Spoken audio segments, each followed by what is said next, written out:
Hello, how are you?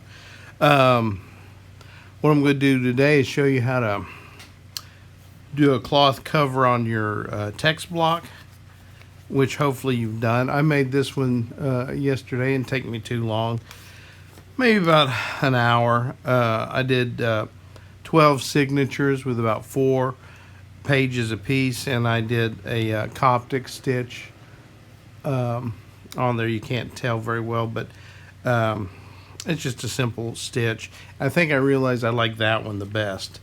But hopefully you've made a couple of text blocks and that you can cover. So I'm going to show you basically how to do this today. So with your text block, what I've done, I did this one based on an 8.5 by 11 sheet.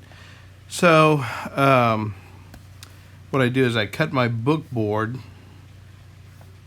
to the same height, 8.5, and I take a 1/4 of an inch off that, so that becomes 5 1/4 instead of 5.5. So simple enough to do. So I cut the front cover and the back cover, and also cut a spine piece.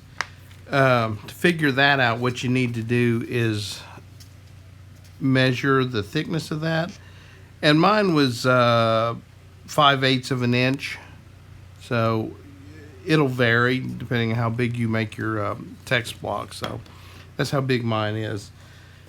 So I've cut that 5/8 of an inch wide and 8.5 long, and I found some lovely fabric in the rag pile. I know it says me, chickens, homestead, farming, etc. Whatever. So I cut this bigger than my boards here, and I've laid it out like this. That,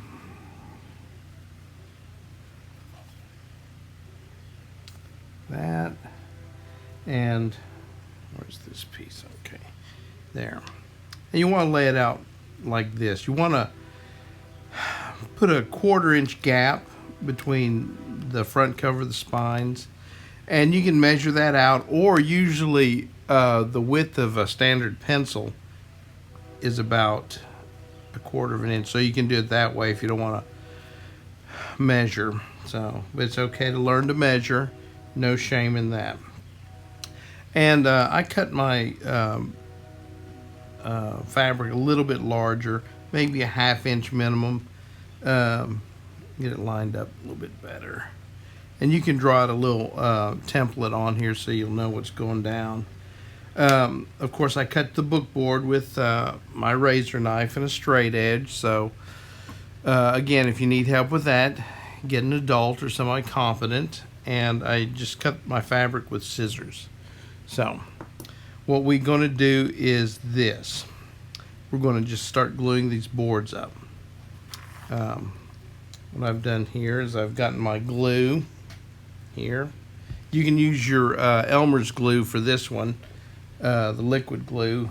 I just have this pot of glue that I use, and it's all dried out. But what you want to do is put a liberal amount of, I say a liberal amount of glue on your board. That's pretty wet, but for demonstration purposes, and you want to cover it pretty good. And you can use your glue stick too, just put a lot on there.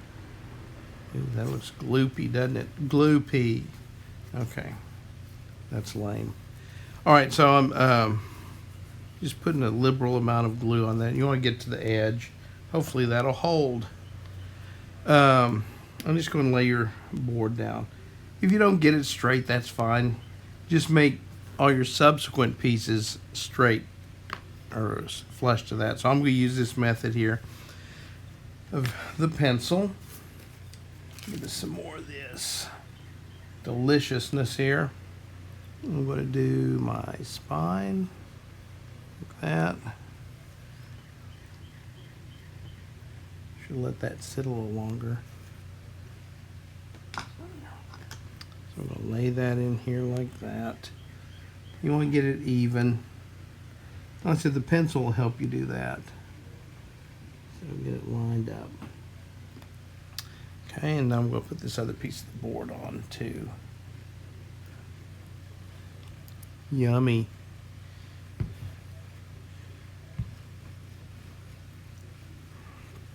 I'll let that soak later. So just go ahead and get that coated on pretty good. Probably be a little more generous than I am here. I'm doing this for demonstration purposes, but it should hold. And if it doesn't, I'll just do it again later. And don't be afraid to mess up. You know, nobody's perfect. A couple of these text blocks that I made, I kind of goofed up on, just missing a stitch or whatever. But don't worry, it's just a skill set that you can learn, and I think it's a pretty handy one. So let's go and move our pencil over. Line that up like that. And you can use your bone folder or whatever to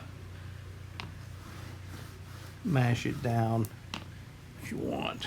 So there's that. So either with scissors or a knife, what you want to do now is kind of cut a little angle. Well, those scissors are pretty lame. I'll just use my knife to do this. Whichever is easier for you. We'll cut a little angled piece like that in the corner. Not right at the corner, but near the corner.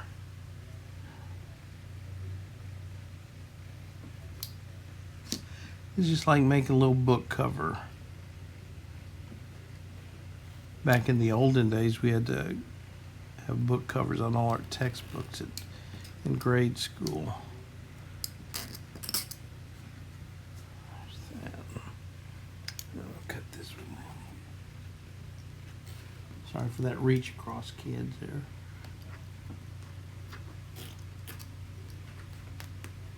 Okay. So that way it'll fold up like that. So let's go ahead and glue that up.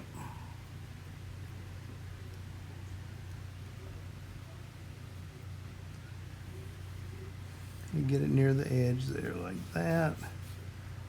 Some right there and there.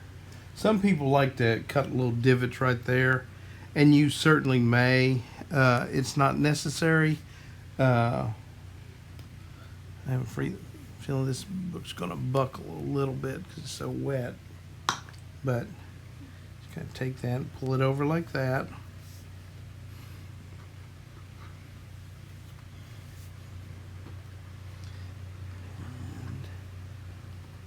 And you may have to move fast just in case your glue dries quickly, which mine did.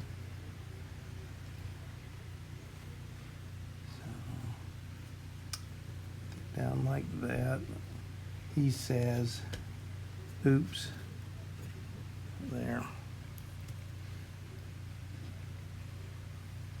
A little bit more there.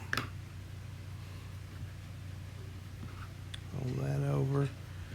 And you can smush that down like that. Probably need to put a little bit better glue than I did. So now we have a cover. That. Okay, and so what you want to do now is take your text block and go ahead and line it up in the center there. If you have any loose threads, you can always clip those off. Or you can just kind of tuck them up under the into the spine. Okay, so do that. Line it up. Okay, and then just like lay it down like that. So now you want to take your glue and apply it to the back of your book here. As I said, mine's going to warp a little bit more because my glue is so wet, but yours should be, just spread yours out really thin on there. Like I said, I've added too much water to mine. So I put that in there, and so just go ahead and close your book, and that should line it up pretty well. That, and go ahead and flip it over, and do the same to this side too. You can put it on the, if you want, you can put it on the board, you put it on the paper, you know, whichever's easier for you. Don't put any glue on the spine though, because you do want that to float just a little bit, so your book's not too stiff. So there, I got that on there like that. So we'll close this up. Kind of mash it together a little bit, and then you have that. You can let this dry if you want. Make sure you glue it down pretty well. But the other thing that I have here is I always like to cover the inside with a decorative paper. An end paper is what it's called, and that way it kind of like hides that bulge in there of the cover, whatever. So again, on this, and I would do one side at a time, and let it dry, because you don't want to glue your book shut. So you just go ahead and tip that in there. Some people like to push it to the center.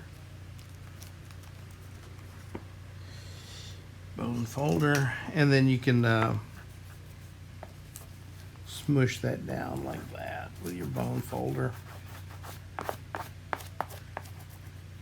Hopefully some of those wrinkles will come out once it dries. But this is kind of just a quick down and dirty on how to get a cloth cover on your book. So let that dry, and let's keep making stuff. Bye-bye.